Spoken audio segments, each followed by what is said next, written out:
Antes con Putin, ahora con López Obrador. Alberto traiciona a su par mexicano y finalmente viajará a California para la Cumbre de las Américas. Situación crítica en el norte de Argentina por faltante de gasoil. Transportistas convocan un paro nacional con manifestaciones en las rutas. Juicio de YPF. Por la expropiación ilegal de Cristina Kirchner, Argentina será multada con una carga igual a la mitad del préstamo con el FMI. Vecinos en Bariloche se movilizaron en el Día del Ejército Argentino para reclamar contra la entrega de tierras a los mapuches. El kirchnerismo asustado por la boleta única de papel. La oposición va por el dictamen en diputados. Boric tiene sus días contados como jefe del Poder Ejecutivo en Chile. Michelle Bachelet dejará su puesto en la ONU y volverá al país en septiembre para hacerse cargo del gobierno nacional. Biden envía una ley al Congreso para prohibir los rifles, sube la edad para comprar pistolas a 21 y establecer banderas rojas. Continúa el genocidio palestino a manos de los judíos ante la distraída mirada de los organismos internacionales de derechos humanos. El asesinato de otra periodista palestina a manos del ejército israelí y varios asesinatos más desata la indignación en Ramallah. A pesar del boicot internacional de los poderes fácticos globalistas, Bukele está a punto de ganar la guerra a pandillas salvadoreñas en medio de una explosión de popularidad entre los salvadoreños. Viruela del mono. La OMS sospecha una transmisión no detectada y apunta a los sodomitas. La mayoría de los casos registrados conciernen a hombres que tienen relaciones sexuales con hombres, afirmó Tedros Ghebreyesus. Bienvenidos Hispanoamérica a la 10ª emisión de noticias nacionales e internacionales de TLV1. Los invitamos a suscribirse a nuestro canal de YouTube y a seguirnos en nuestras redes vigentes en Odise, Telegram y nuestra página web www.canaltelev1.com. Desde allí podrán compartir con sus amigos y conocidos. Podés sumarte a nuestro compromiso con la verdad colaborando en cualquiera de los enlaces que se encuentran debajo de la descripción de este video. Acá te contamos lo que otros no quieren contarte, por eso ya mismo nos vamos con toda la información.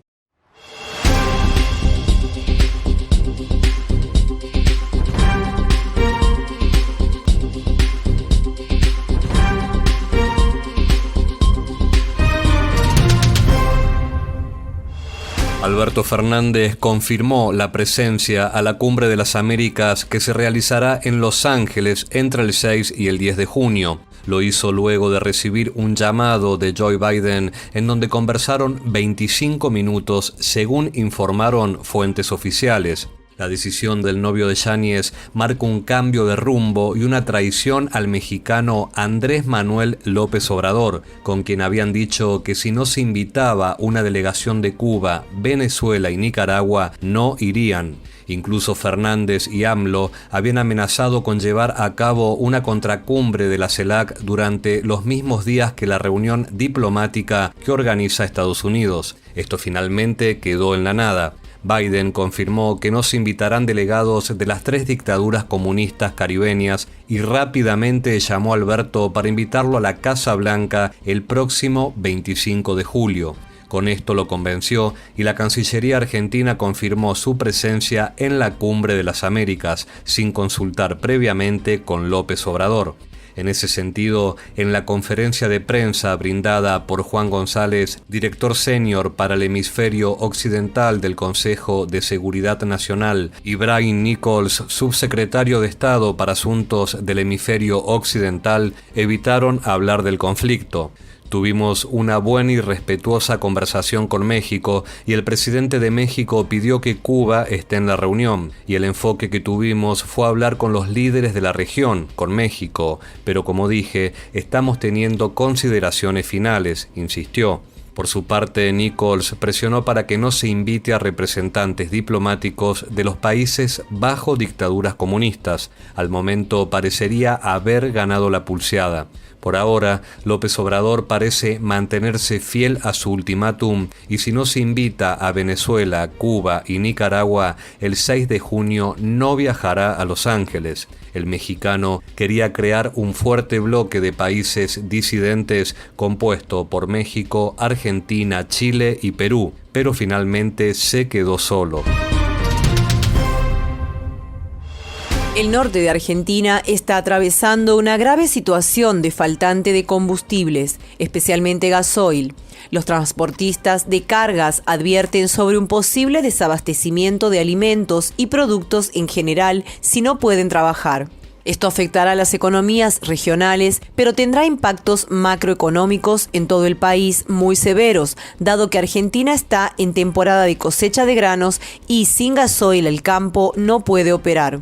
De acuerdo a la última encuesta realizada por la Federación Argentina de Entidades Empresarias del Autotransporte de Cargas, la región con un alto nivel de desabastecimiento está comprendida por las provincias de Santa Fe, Entre Ríos, Corrientes, Misiones, Formosa, Jujuy, Salta y Tucumán. La Asociación de Trabajadores de Cargas de Tucumán anunció un paro por tiempo indeterminado a partir de este martes 31 de mayo para reclamar la normalización del aprovisionamiento de gasoil en el territorio tucumano. Ante los hechos que son de público conocimiento, la falta de gasoil, insumo esencial para el desarrollo de la actividad del transporte de cargas por automotor, cuya falta de abastecimiento se encuentra afectando gravemente el normal funcionamiento de la actividad, es que la Asociación de Transportadores de Cargas de Tucumán ha resuelto acompañar y adherir al pedido de todos los asociados en sus distintos rubros: transporte de paqueterío, caña de azúcar, citrus, cereales, etcétera, señalaron en un comunicado. No podemos llevar la cosecha en tiempo y forma, ni el ganado o los alimentos. La industria en general empezará a sentir las consecuencias. El combustible es un elemento esencial para poder cumplir con nuestra tarea. Más del 90% de la economía argentina se mueve en camión, comentó Roberto Guarnieri, quien no descartó adherirse al paro. Hasta ahora, con más de 600 respuestas procesadas, en el mapa hay 7 provincias en rojo, es decir, con un bajo o nulo suministro en las estaciones de servicio: Jujuy, Salta, Formosa, Tucumán, Misiones, Corrientes, Entre Ríos. 7 provincias en naranja, por lo que el promedio de suministro es de 20 litros por unidad: Chaco, Santiago del Estero, Córdoba, San Juan, Mendoza, Buenos Aires y Capital Federal. 4 provincias en amarillo, por lo que hay cargas entre 21 y 50 litros por unidad y entre 51 y 100 litros. Catamarca, La Rioja y San Luis en el primer subgrupo y La Pampa en el segundo. Las provincias del sur aparecen en verde. El juicio por la expropiación de yacimientos petrolíferos fiscales YPF está próximo a arrojar las primeras resoluciones después de casi 7 años de peleas legales. El próximo 23 de junio tendrá lugar la última presentación de informes por parte de ambas partes y a partir del día 24 la jueza Loreta Presca expondrá un fallo para la causa. La firma Buford Capital compró los derechos para litigar contra el Estado argentino y contra YPF, luego de que la entonces presidente Cristina Fernández de Kirchner impulsara una ruinosa expropiación en 2012. Si la jueza fallara a favor de los demandantes y en contra del Estado, la decisión de la empresaria hotelera le costaría al país un monto equivalente a 19.375 millones de dólares, lo que también equivale al 50% de toda la deuda contraída con el Fondo Monetario Internacional. La cifra presentada por los demandantes surge de un cálculo a partir de los estatutos de YPF y los intereses acumulados tras 7 años de juicio, manteniendo de esa manera el valor real de la demanda original. Pero a diferencia del préstamo con el FMI, que sirvió para cubrir gastos corrientes y repagar deuda anterior, la política de Cristina solamente trasladó un costo millonario a la sociedad sin ninguna contrapartida, pues YPF perdió un 75% de su valor bursátil desde 2012 y la producción de hidrocarburos permanece estancada desde aquel entonces. Si el fallo resulta desfavorable para la posición argentina, el Estado podría recurrir a una nueva apelación al segundo circuito de cortes de apelaciones de Estados Unidos, como un último y desesperado recurso para no pagar. De no ser este el caso, YPF podría emitir nuevas acciones para pagar al menos una parte de la deuda, aunque esto implicaría un nuevo derrumbe de su valor bursátil. Otra alternativa para el Estado Nacional sería reestructurar la deuda con la emisión de nuevos bonos, aunque las negociaciones no tendrán comparación a las efectuadas con el FMI. De no atender ningún pago y desconocer la situación, Estados Unidos podría imponer embargos comerciales contra la empresa.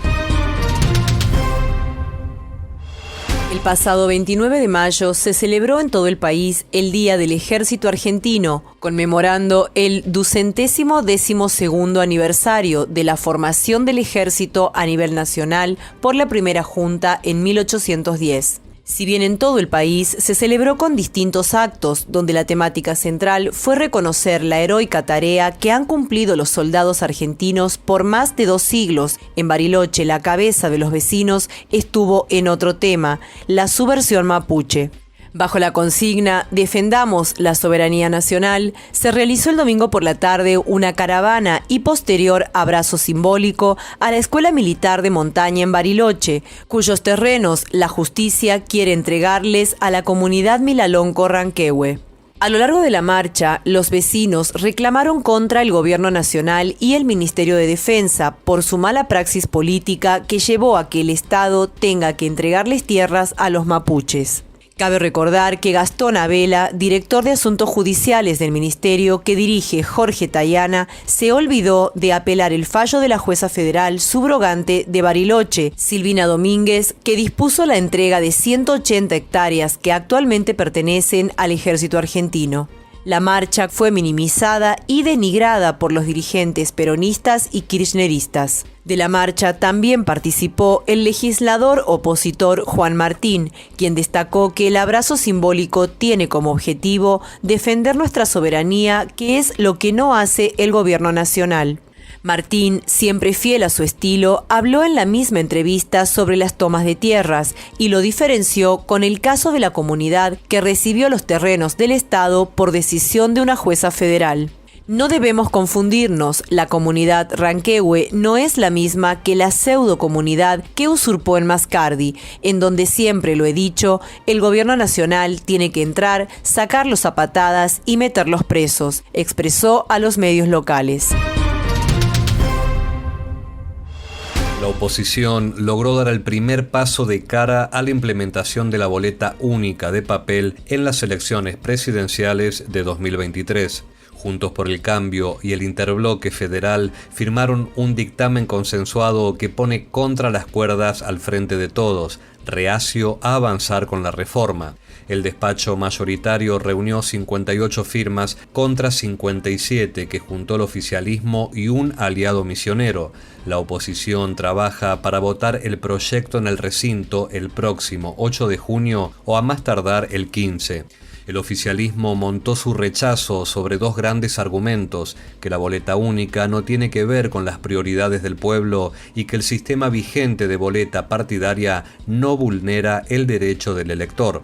Uno de los cruces se produjo cuando Los Penato advirtió que con el régimen actual aparecen boletas en bolsones de comida, en colchones y en electrodomésticos. La masista Mónica Litza le salió al cruce. Parece mentira en pleno siglo XXI escuchar expresiones que escandalizan, que los votantes de la coalición opositora son voluntarios que cuidan la transparencia, mientras nuestros votantes son esclavos que votan atrás de una bolsa de comida. La cámpora también mostró un fuerte rechazo en la voz de la porteña Paula Penaca. ¿A quién se le ocurre proponer un cambio en las reglas del juego a pocos meses de la elección?, se preguntó, e insistió: no estamos en desacuerdo en mejorar las normas para que cada ciudadano pueda ejercer su derecho al voto, pero cambiar las reglas en el medio del juego no funciona.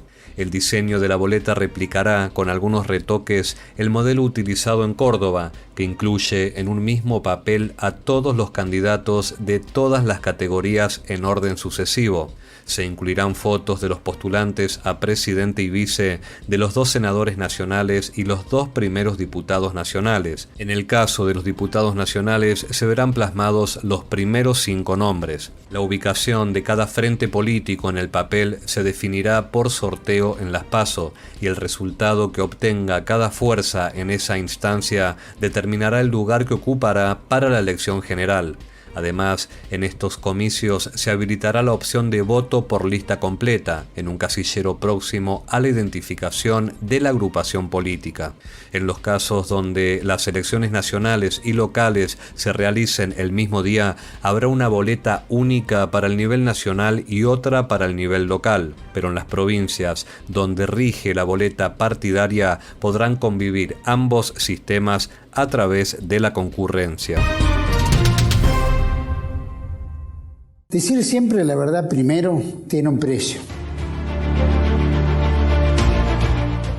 Pero todos los días, en cada programa, en cada reportaje, en cada esclarecimiento, descubrimos que decir la verdad vale la pena. Decir siempre la verdad tiene un precio. Pero cada vez que recibimos tu apoyo, entendemos que seguir luchando vale la pena. Dependemos de tu ayuda. TLV1. Toda la verdad primero.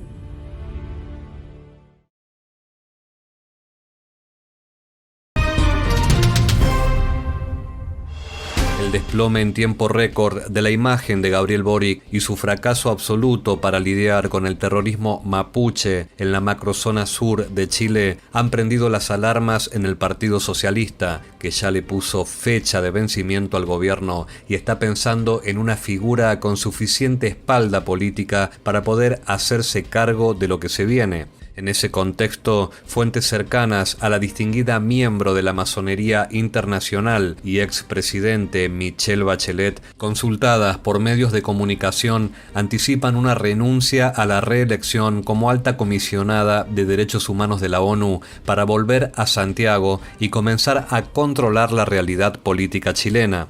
En 2018, la entonces presidente socialista se fue de la moneda en desgracia tras ejecutar la agenda globalista en Chile. Su gobierno estuvo marcado por las protestas sociales y su candidato para sucederla, Alejandro Guiller, obtuvo un pésimo resultado en primera vuelta y luego perdió contra el también masón Piñera en balotaje. Sin embargo, el gobierno de Piñera, también títere de los globalistas, demostró la total incompetencia de Chile Vamos para hacerse cargo de la compleja situación política de su país. A mitad de su mandato ocurrió el orquestado estallido social de octubre de 2019, que marcó virtualmente el fin de su gobierno. Mientras tanto, Bachelet estaba en la ONU liderando la Secretaría de Derechos Humanos, tampoco libre de polémicas. Estuvo vinculada con la persecución política en China. En marzo del año pasado, una filtración reveló que la Secretaría le proveyó al Partido Comunista Chino una lista de los principales voceros anticomunistas que se contactaron con la ONU para denunciar las violaciones de derechos humanos en China. La ONU delató a estas personas entre 2012 y 2019, una práctica que Bachelet no habría hecho nada para frenar hasta que el escándalo se hizo público. Las relaciones carnales con China llegaron a un punto grosero esta semana cuando Bachelet viajó a la región de Xinjiang para atestiguar que no se estén violando los derechos humanos del pueblo en los centros de reeducación. Mientras estaba allí, jurando que no vio nada raro, se filtró un documento interno de la policía china con brutales fotos dentro de los campos de concentración, donde se puede ver la magnitud del genocidio que está ocurriendo en la provincia norteña. El rol de Bachelet como operadora oficial de la ONU parece haber llegado a su fin y no buscará renovar su mandato que termina el 31 de agosto. En septiembre tiene sus ojos puestos en volver a Chile y hacerse cargo de la masiva crisis política que atraviesa al país. Gofran Arasnach, de 31 años, fue abatida por los soldados judíos cerca del campo de refugiados de Al-Arub, al norte de Hebrón. La joven comenzó a trabajar este mismo miércoles como periodista para una emisora de radio local. Según el ejército de Israel, llevaba un cuchillo en las manos e intentaba avanzar hacia un soldado que estaba en un puesto de control. Dicen que los soldados tardaron en avisar a la ambulancia y cuando finalmente la llevaron al hospital había perdido mucha sangre y no pudieron salvar su vida. Cientos de personas han asistido al funeral de la joven periodista que pasó 3 meses en la cárcel y fue liberada el pasado abril. Por si fuera poco, las mismas fuerzas israelíes mataron ayer viernes a un menor palestino en la Cisjordania ocupada de un balazo en el pecho disparado en las cercanías del muro de separación, informó el Ministerio de Sanidad palestino en un comunicado. Fuentes citadas por la agencia oficial de noticias palestina Wafa aseguraron que militares judíos dispararon contra un grupo de jóvenes que jugaban en un área cercana al muro de separación. Según el ejército israelí, los soldados actuaron después de que 3 sospechosos lanzaron un cóctel molotov contra ellos, poniendo en peligro sus vidas. Ante ello, las tropas respondieron disparando munición real. Ayer por la noche, otro joven palestino murió por disparos durante enfrentamientos con el ejército en la ciudad de Belém. Desde fines de marzo, una nueva escalada de violencia en el marco del conflicto palestino-israelí se ha saldado con la muerte de una 50 de palestinos en territorio ocupado, en incidentes violentos de distinta índole. Entre los fallecidos también hay varios menores de edad, así como la periodista Shirin Abu Akleh de la cadena de televisión Al Jazeera, que fue disparada mortalmente hace 3 semanas durante una incursión israelí en Jenin. Joe Biden ha pedido en un discurso a la nación norteamericana que se prohíban las armas de asalto. También buscan limitar el uso de armas fantasma, que pueden comprarse por partes en internet y después montarse en casa, con lo que son imposibles de rastrear ya que no tienen número de serie. Tenemos que prohibir las armas de asalto y los cargadores de alta capacidad, y si no podemos prohibirlas, entonces debemos elevar la edad para comprarlas de 18 a 21 años. Además de reforzar los controles de antecedentes penales y promulgar leyes de almacenamiento seguro. Hay que derogar la inmunidad que protege a los fabricantes de armas, abordar la crisis de salud mental y profundizar en el trauma de la violencia con armas de fuego. Son medidas racionales y de sentido común. El proyecto de ley impondrá una prohibición total a nivel nacional de la compra, venta y posesión de armas largas, mal llamadas por Biden como rifles de asalto. Una categoría inexistente que incluye desde ametralladoras completamente automáticas hasta rifles semiautomáticos de un solo tiro como los AR-15. Pero quizá lo más peligroso de su propuesta es que pidió implementar regulaciones de bandera roja, lo cual implica que las fuerzas del orden puedan quitarles las armas a cualquier persona que considere peligrosa, puesto que la definición de persona peligrosa no es rigurosa y el gobierno federal podrá elegir arbitrariamente quién puede tener armas y quién no. Además, implica que la policía entre a las casas por la fuerza para quitarle las armas a las personas que todavía no han cometido ningún delito, una clara violación a los derechos humanos. Las perspectivas de que el Congreso apruebe esta ley es muy baja. Si bien no tendrá problemas en pasar por la Cámara de Diputados, en el Senado necesitará 60 votos y actualmente el Partido Demócrata tiene 50, de los cuales solo 48 están en contra del derecho a portar armas. Sin embargo, Biden no descarta imponer algunas partes de la legislación por decreto. La aparición súbita de la viruela del mono en diferentes países en el mismo periodo sugiere que la transmisión no fue detectada durante cierto tiempo, declaró su director Tedros Ghebreyesus en una conferencia de prensa el miércoles. Más de 550 casos en 30 países donde la enfermedad no es endémica y solo aparece excepcionalmente fueron señalados por la OMS desde el inicio de la erupción actual de casos hace cerca de un mes, agregó. La oleada actual de casos de viruela del mono en unos 30 países por fuera de las zonas endémicas sugiere que la transmisión del virus pasó bajo los radares por algún tiempo, anunció la OMS. La llegada a Europa y a Norteamérica y Oriente Medio causó preocupación en las últimas semanas y el temor de una nueva pandemia. La OMS exhorta a los países afectados a ampliar la vigilancia y a rastrear los casos en sus comunidades, advirtió Tedros. Hasta ahora, la mayoría de los casos registrados conciernen a homosexuales hombres, precisó el director de la OMS, y aunque el organismo espera un aumento de número de casos, por ahora no habla abiertamente de pandemia, pero ya empieza a comportarse como al inicio del entonces publicitado brote del COVID. Se trata de una oleada de casos y las oleadas pueden ser detenidas, dijo la responsable técnica de la OMS para la viruela del mono, Rosamund Lewis, y subrayó que la difusión actual de la enfermedad era una fuente de preocupación. Aunque la oleada de casos en curso no ha causado muertos, el virus de la viruela del mono mata cada año en el continente africano desde hace medio siglo, agregó la doctora. ¿La OMS estará gestando la próxima pandemia? ¿Qué medidas sanitarias o preventivas dirigirá hacia una comunidad cuyo lobby perteneciente a la misma OMS ha venido denunciando discriminación social para beneficiarse de nuevos derechos?